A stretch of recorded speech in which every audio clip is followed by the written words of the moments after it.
بسم اللہ الرحمن الرحیم۔ اللہ کے نام سے شروع جو نہایت مہربان رحمت والا ہے۔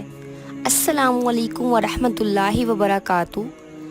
حضرت ابو سعید رضی اللہ تعالیٰ عنہ سے روایت ہے کہ رسول اللہ صلی اللہ علیہ وآلہ وسلم سے دریافت کیا گیا، روز قیامت کون لوگ اللہ کی ہاں فضیلت و رفت کے اعلیٰ درجے پر فائز ہوں گے؟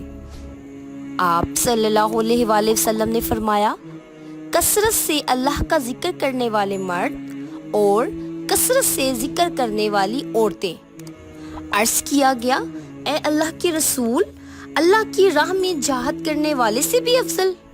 آپ صلی اللہ علیہ وآلہ وسلم نے فرمایا، اگرچہ وہ کفار و مشرکین سے اس قدر تلوار کے ساتھ لڑائی کرے کہ وہ تلوار ٹوٹ جائے اور وہ خون سے رنگین ہو جائے، تب بھی اللہ کا ذکر کرنے والا اس سے ایک درجہ میں افضل ہے۔